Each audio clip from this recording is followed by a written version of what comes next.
Anyway, let's talk about The Boys, Season 4, Episode 4. I don't remember the title of this, but... do you have a laptop right in front of you that you can look it up? Oh, that we're recording into? That I'm looking at right now? Or do you want me to do it? Oh, I guess I'll just do everything. Phone. I'll plan the show. I'll just plan the show, and I'll just play on the show. It's fine. I can find it. I'm sorry. I love you. Man. Anyway. So this is an interesting episode because it kind of... when you're watching... It's something I've learned... And I think this is an issue that has happened. There's multiple issues, I think, with film criticism and YouTube critics over the years. And I think one of them is that when we watch things, we start to nitpick and things like that. And I don't think there's an issue pointing out a plot hole or noticing a plot hole. But what I've understood with stories and storytelling as someone who is writes things or written things, and I understand as a writer at some point you've got to move the story along and you've got to connect dots and you've got to get to a certain place, and every story has plot holes. Mm-hmm. And if you start to poke at them all the time, you're going to go insane. And this show is an example of plot holes I accept. Case in point, Firecracker becomes the fucking... Did you almost go Sean Connery there? Case in point. Fucking Firecracker becomes the devil in this episode, and it's like you could have killed her 2 episodes ago. And I understand for story reasons why she's still alive, but it kind of makes you, again, think how stupid it's kind of cool that Sage kind of set it up for her to get her ass kicked. Like, there's your uppity. That was pretty awesome. Yeah. You're one of the good ones. The great part about that, and we'll be more concise. We're going to jump around. But what is this? House of Pain? The House of Pain is in full effect. Everybody in the house, give you full respect. I own that fucking cassette tape. Wow, Grandpa. Fuck yeah, dude. Remember when MTV had music? Remember when MTV had VJs? Remember getting heard? That's code for video jockey. Yeah, what a time. Because radio people were... Yeah, I fucking... Wow. The show has gone off the rails. Let's go get some cheese. Dude, what? You know how cool it would be if this show ever got big enough that we could have I would love just a live band, but it's Michael McDonald. Everybody knows. The problem is he's up there in age. We're working against the clock. Yeah, fuck it. So we gotta everybody share this show. Wait. We could get somebody who could sing a lot like him, like that. Give me Will Sasso or something. That guy can impersonate. Or can we just have him on to pretend he's Lance Bass? I want him to be the Randy Newman thing that he did for Family Guy. I want him to do that. We're going out to the. This will not. Okay. Anyway, so The Boys. I love you, buddy. I love it. Who comes for the real analysis, really? Are we back to the show yet? Anyway, are we recording? So we're back to The Boys. They're back in town. Back in town. It's Thin Lizzy. Irish guys. Do you know that? Take a drink every time. Every time Tyler goes off topic, take a drink. You'll be dead in 20 minutes. He tried the drinking game. He was dead bad.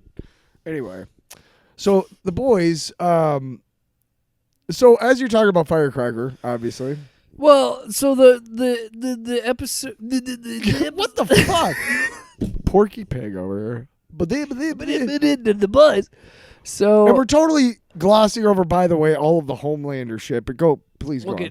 We'll get to that. We'll cover that separately. Yeah, we'll get to So there's 2 main things that are happening in this episode. Yes. One of them is that Firecracker is on their the VOT News or their Fox News.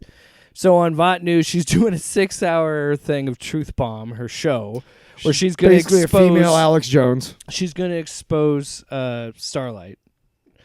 And what's interesting about this episode, because Ashley was catching up to me, so I had watched a couple episodes ahead to catch up to do it for the show. So she was catching up, and I was caught a glimpse of episode 3, and Sage makes a comment where she was mad that she gets, I think it's episode 2, she gets brought into the public, but Oh, with the costume. Oh no. Episode 3, she gets mad when he kills that woman in the IT department that had made calls to the Starlight Foundation. Yeah. And she goes, I thought we were doing a slower approach, a pebble down the mountain. And then in this episode, when Starlight shows up and beats up Firecracker, she says pebble down the mountain. I was like, it's just little shit like that. I'm like, oh, I love it. I love that we're moving in this momentum. Can we, while we're on the subject of Sage, can we give a big shout out to Jake last week for letting me know? Because I was like, what was that thing that they showed after her and the Deep got it on? And then I loved the whole dynamic where she was like, you despise me in a way I can't quantify. And I'm really good at quantifying, so that's a problem. Yeah. And then later on, like, he does it for her. Oh, my God. Now, you had it right, but I was saying I hoped that it was some sort of tragic backstory where she had to do it every so often or else she was going to die. We were along the same lines because, But I did not expect through the eye. Because I thought something was, my explanation was it was to slow down her thoughts, but hers is just that her brain keeps growing, so it's not quite the same thing. But it's just, we were on the right track. I picked up on the lobotomizing thing because you and I think we even talked after the show, but I was like, no, because she was acting dumb. She was being different. She wasn't talking like she normally was. You have a hot take, and we won't get to it right now, but I want to say you have a hot take about this episode, and I am fully on board with it. But we'll get there. I am fully aware that I could be completely wrong. No, I know, but I thought about it after you texted it to me, and I'm fully on board. But let's... So the Firecracker stuff, we get Butcher brought back on the team, and Butcher blackmails her to see. He gets the info that she is a pedophile. She had sex with a 15-year-old boy, and she said, which by the way, find out. He goes, if you don't help us and give us what we want, we're gonna hit tweet. And she goes, why don't I do it myself? Fuck around, find out, and leaves. And a lot of people were saying this about this episode where it was like, it's kind of scary of how effective and realistic this response to this was. Mm-hmm. Because, for one, again, to lay it out there and look, this show is so funny and effective when it's telling the truth. Comedy is the funniest when it's true. Yeah. And this is a fact. I'm not saying every single person that gets caught up in this save the children QAnon shit look, there's some good. I think there are good people that got caught up in that, and because people are just bored and they go down these internet rabbit holes. Right. But I think a lot of the times when these really hardcore ones that are out there, these QAnon level people that do all this shit and do all this Pizzagate shit and all this, then you find out they're projecting that they're fucking pedophiles. Yeah. More often than not. Yeah. And this show is an example of it, and then she spins it. And you could see someone like her doing that. Absolutely. Yeah. How many times are you like, oh, hey, this guy got arrested for doing this to a kid. Oh, and they were like a youth pastor. Tyler. No shit. No, they're... They were the an accountant. Mike Tyson is a convicted rapist, and people are okay with him. Oh, dude. You know what I mean? The reason why there's no such thing as cancel culture is because fucking these right-wingers have shows, and they've said more than reprehensible shit. I'm just saying, and there's no cancel culture. People have capacity to change, but I'm just saying that, it's the whole thing of like people will forget about shit, and we've talked about this many times. My whole thing with the Led Zeppelin Jimmy Page thing, and you had another. You had an artist or whatever that you liked that did some weird shit that you're like, I don't hear that. Yeah, well. I think I remember what you're talking about, but like how many fucking rock stars have songs about fucking 17-year-olds and shit? A lot. It's kind of creepy. Actually. Yeah, the 80s is really ripe with like blatant statutory rape. Yeah, they're like, hey, what the fuck? Well, see, I was like 10, and that's what's so crazy about this show. So what should have been a big bombshell reveal that she did this? No, she spins it because she has information on the fact that Starlight had an abortion. Well, even before that, she was talking about because that comes later. That happens later. Yeah. She says something in this moment where she spins it back on Starlight and some other bullshit. Yeah. And it's like, you could see Trump doing that. And he's done shit like that when he's been accused of sexual assault and things like that. Yeah, I mean, and like anybody who's like that sure of themselves and what they're saying, fucking Matt no Gaetz. Fucking way am I trusting that person. People like Matt Gaetz. Or believing a fucking word that they say. What? People like Matt Gaetz, who is still under investigation for trafficking a 17-year-old. You know what I mean? Like, oh, dude, I was on Twitter today. The dude, that fucking Andrew Tate or whatever. Oh, did you see my retweet? It was it was his brother. How the okay. But how the well, fuck? We won't get into the lore of that. No, but that guy has people paying for that in this world. There's people with a lot of money that are like, yeah, I would love to see what a fucking convicted sex trafficker, fucking has to say. He made some comments about women and just loaded up with promotional deals. They have a ticker right underneath with all the fucking promotional. This.com. Because you could do things like with Firecracker. How? Like it's the same thing with like Firecracker is doing, where she still finds an audience. Because you'll still find an audience. There's still people that don't care about that. And I think that in this situation, something like that would happen. Truthfully, it's a cult. It is. And this episode is showing you what happens when you just buy in. Well, you control the information. To this if shit. you control the information, it's like the algorithm. It doesn't right matter now. if it's true. Oh yeah. It's all that matters is if you can make someone believe it. That's it. Dude, how else are you going to get a million Americans to believe that Antifa is fascist? So then, I mean, literally, the fucking word is anti-fascist. Not. So anyway. Butcher swipes the keys to the RV, the trailer at this event, and he tells Frenchie to go see what he can get for dirt, since she's the one who said fuck it and sent out this stuff. So he's going searching for that. While that happens, also the preacher from season 1, Ezekiel, he's back, and he's talking about her. If you look at how many letters are in Starlight, and he makes it say 666 and all that. He shows up and he plays a role because he's doing part of this thing. And then we forgot to talk about Firecracker and the Deep singing karaoke together. Just magnificent. Oh, because they play it over the credits too, which is what I fucking love about this show. It's just how well it takes something as serious as that final shot, and then you have that karaoke version playing. No, but then so Frenchie gets caught by Ezekiel. Butcher shows up to save him, and he's about he fucking clocks his fucking arm off, which is awesome. He shoots him with a fire extinguisher and breaks his arm That's off. Awesome. That's awesome. Because fuck that guy. He's got the arms tied around him and he's choking him to death. And all he has to do is squeeze. Butcher is seeing Becca. And when he sees Becca, she keeps telling him to get up and He's get got up. The little fucking snake and thing. the little worm thing. Whatever the fuck that is. And then it just cuts to black. And there's a scream and splat. Explosion. Yeah. Splatty splat. And he wakes up. Butcher doesn't know what happens. There's just blood and guts everywhere. Frenchie's alive. He got thrown outside of the camper. I want to drop the hot take right now because this is a perfect example of why I think you're right about your hot take. Oh, yeah. Okay. So because you mentioned Becca. They've set it up that he's taken so much Temp V that now Butcher's dying and he's having hallucinations.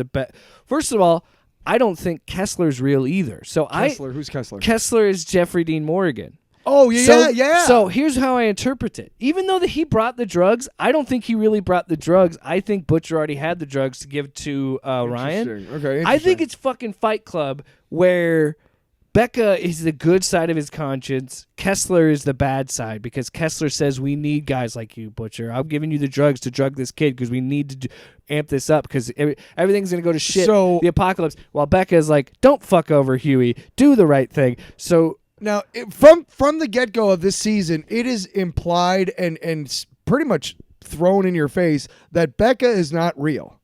Okay, it's very, very, very clear to the audience. Becca is a hallucination created by Butcher and has taken the compound V, the Temp V, fucking with his whatever. head. Right? Yeah, exactly. Right. It's made clear that he's hallucinating her. Right.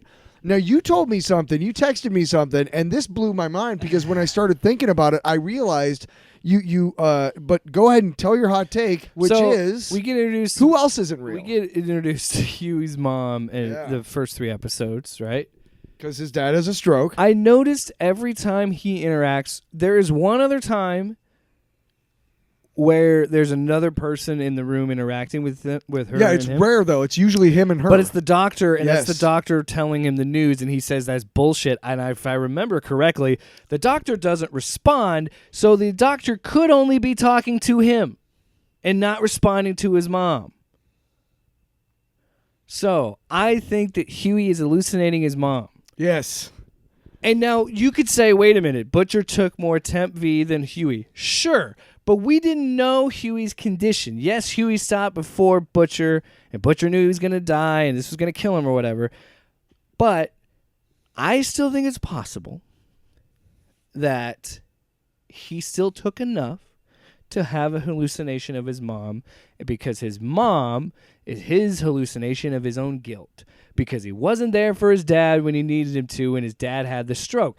And so this whole time he has been dealing, and because she has been the one telling him the truth, being like, yes, I left all these things, but she has always been telling him, like, it's a matter of time, we have to let him die, and Huey can't let his dad die. Here's where I explain a plot hole that I just came up with, which is, how does he get how does she give the living will? Well, okay, his dad already had a living will. Oh shit, I guess that. No, you're right though, because it's very easily explained. He had a living will, and even though Huey is there, I think, hear me out.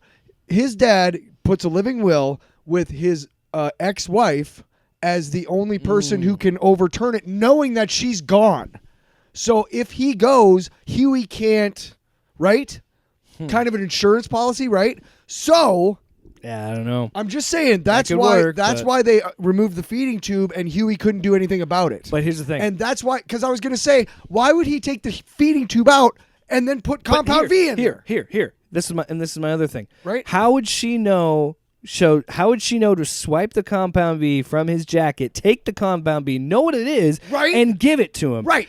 She does it because it's his hallucination of guilt. The reason like Becca is the best thing about Butcher, the mom is the worst thing about Huey. Because if you think about it, he blamed, again, in the same fucking episode, and maybe I'm looking too much into it, but in the same episode, Huey puts all of his blame for everything, including what's happening to his dad, on A-Train. Oh, yeah. Not his mom, A-Train. Because again, he cannot accept his own guilt. He keeps passing it on, and he blames A-Train just like he blames his mom. But he does forgive A-Train. Now, check this out. The reason why I was saying... I could be wrong on that, too. No, but that's just... The reason why I was saying... I'm just saying that the theme of it seems consistent. I want to explain why I was talking about plot hole, because you would say, well, what does it make sense that if his mom is a hallucination, then that means Huey would have had his feeding tube taken out? Not so. Again, the living will is there that his dad had in place to make sure that Huey can't do shit about it. Right? Because he doesn't want to... Right? And that's why Huey has to get the compound But that's V. what I'm saying. He had no choice in the feeding tube. And Huey made that choice because of his own not being able to accept his guilt, and because he... Is his mom in the room when he comes back? And he sees the blue shit? I don't know if she... But again, how would she know what it is? I'm just saying, right. Compound V is public, but that doesn't mean people know what it looks like. Obviously, no. I'm saying, like, it doesn't matter because she's a hallucination. But I wanted to see. I wanted to see if that makes a difference. It doesn't make a difference if she's there or not. That's my. But somebody put. Who else could have done it? I'm just saying it doesn't make sense that she would. That's my Cheetos flaming hot theory right there, baby. Cheetos. Flaming hot theory coming in hot town. A couple of things before, because I want to dedicate as much time as possible to the Homelander stuff. So we also get more of Sage and her storyline of setting all this up with the Firecracker stuff, and then having the interesting relationship with the Deep, where she can only connect with them. I gotta move Flavor Town. My pussy. But this is what's funny about.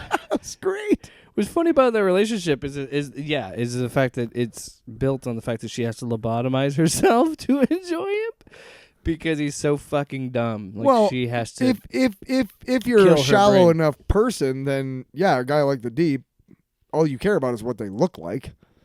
Yeah. And the Deep is hot. Physically, I guess. And, I mean, she is also human. She's also human. Like, she has her own needs physically. So I mean, everybody got to scrape out their brains every once in a while. Okay.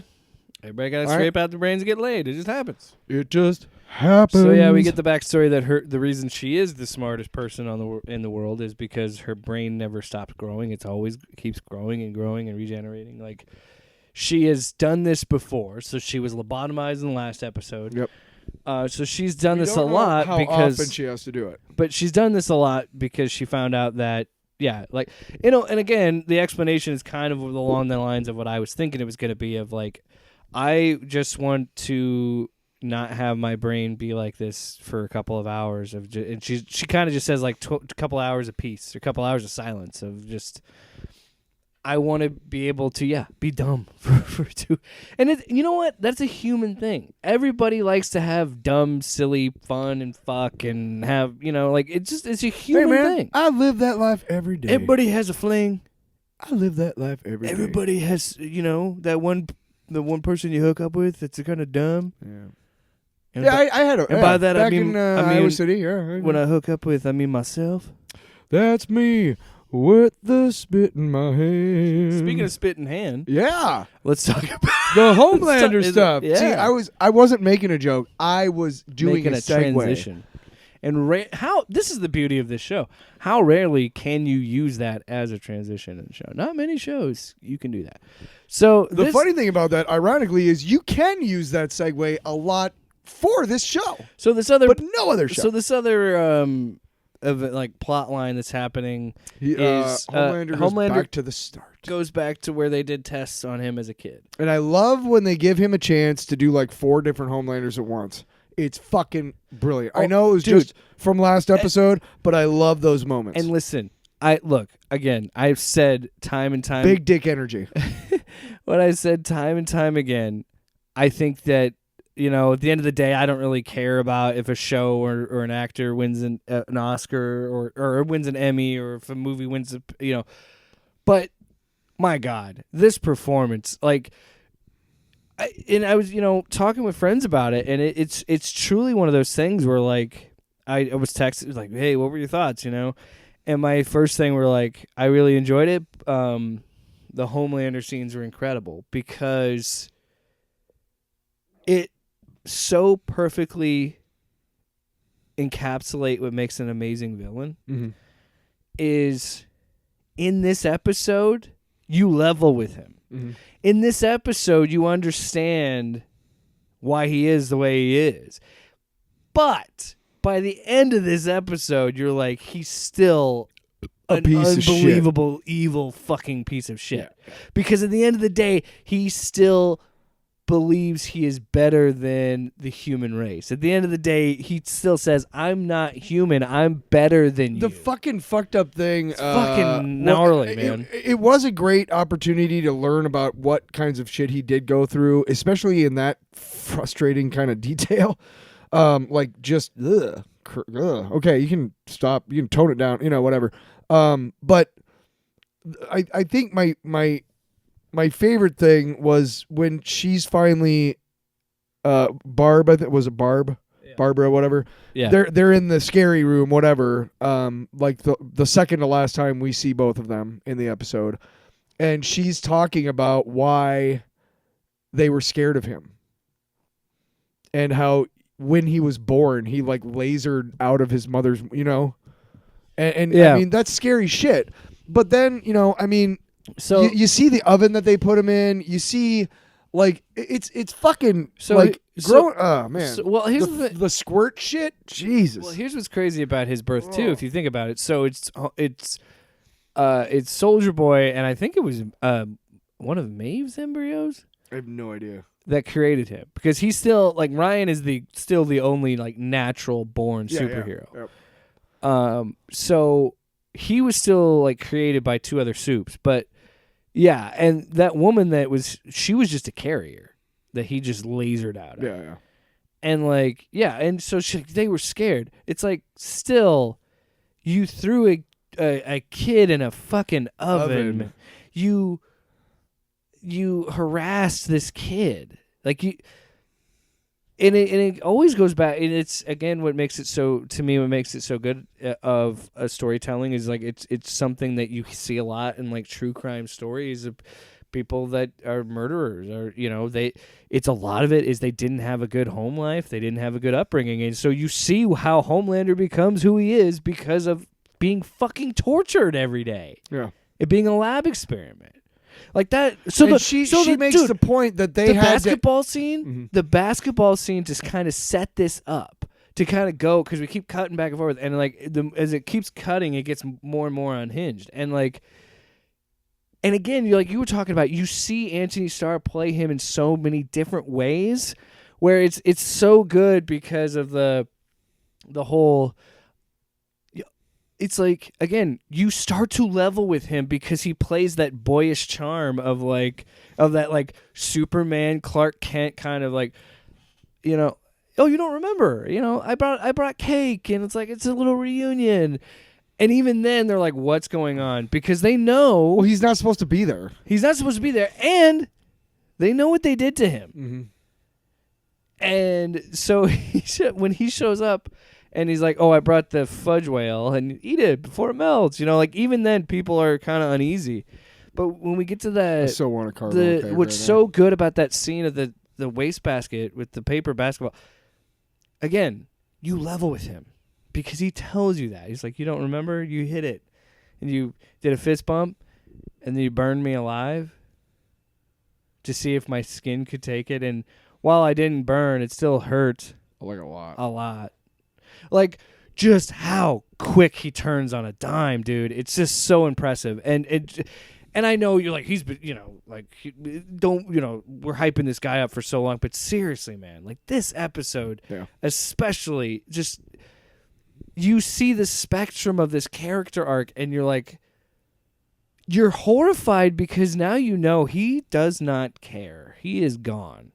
And he really takes that whole toys from his amusement to that, and we see it. We already kind of saw, he's like, oh yeah, beat these guys to death. But now you're seeing him just fucking toy with these people. And... inevitably burn that guy to death. You know he's going to burn that guy to death, but he takes his time. He's like a cat with a mouse. Same thing with the dude making him... Because he makes him shoot hoops to not die, and he goes, and you would have won. He intentionally misses because he goes, you would have won. Well, it doesn't matter because he's a pile of But he's already charcoal dead. He's already burnt to ash. At that point, he's a pile of charcoal in the fucking... And he goes, you would have won. Like, fuck, man. And then we get that other cut where he talks about the squirt where the guy walked in on him masturbating and called him squirt and made fun of him. So then he makes this guy masturbate in front of his fucking coworkers and humiliate him, and he can't get hard because obviously how are you going to get hard in that situation? We have a madman laughing at you while you're trying to jerk off in front of your coworkers. You know what doesn't help? Get hard or I'll laser it off. Hey, guess what? If you want to keep your... Yeah, just go ahead and laser it off.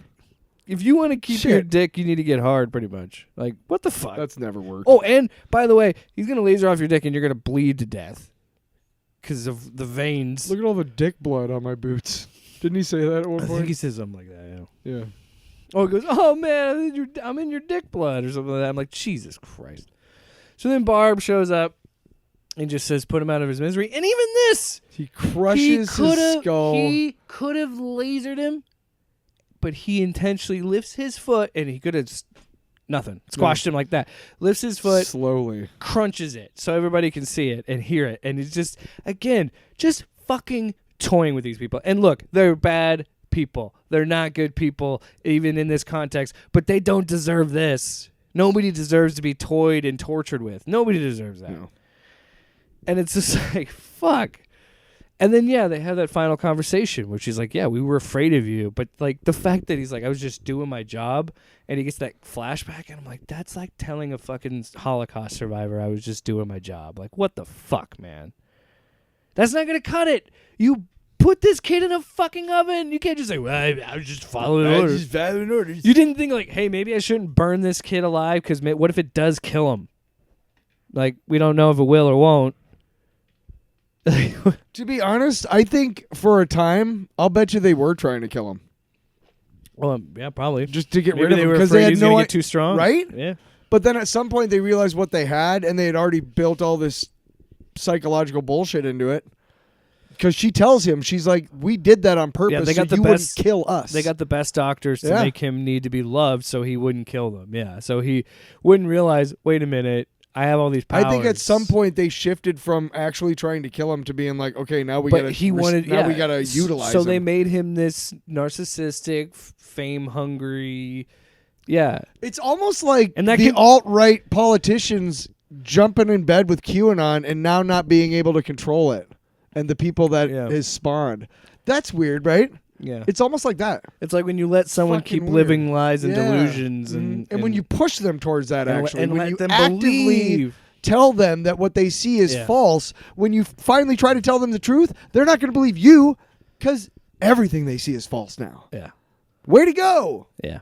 Another good episode, though. Really enjoyed it. Oh, and the ending. Oh, my God, dude. The final shots of it, where it's the ding of the elevator into the notes of the music, and then they're like standing there. The room is covered in blood. Barbara's just freaking out, scared. That's his gore. final torture for her. He locks her in there. Look at all the dead people. And you're going to slowly die in here with them.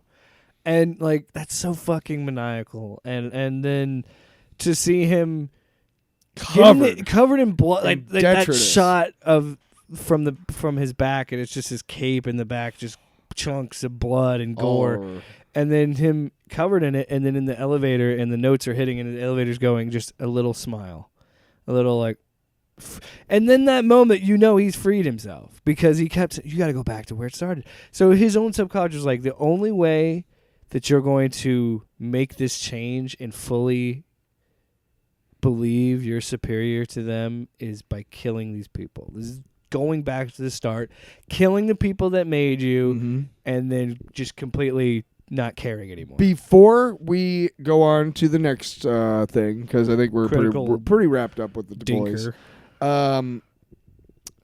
Critical trigger. Dinker. Dinker?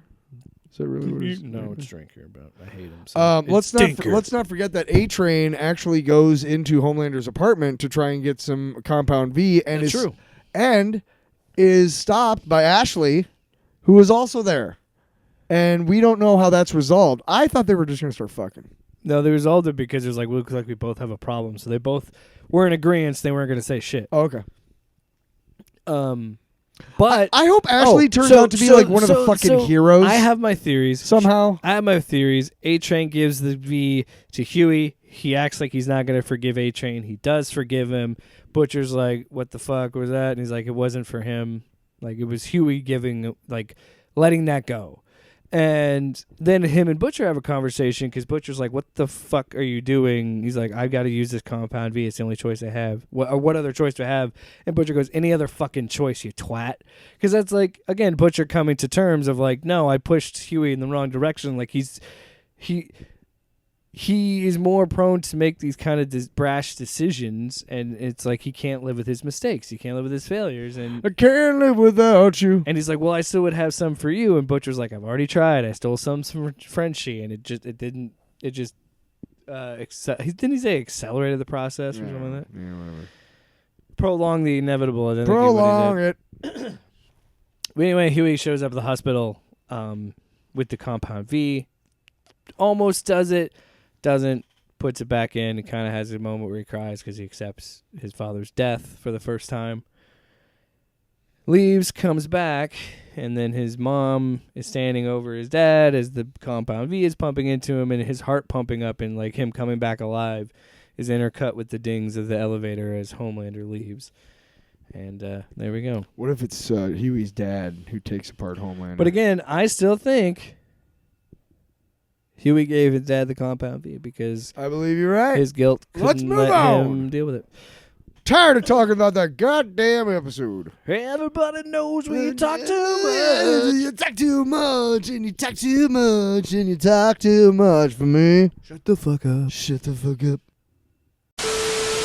Off panel, off topic with Jake and Tyler.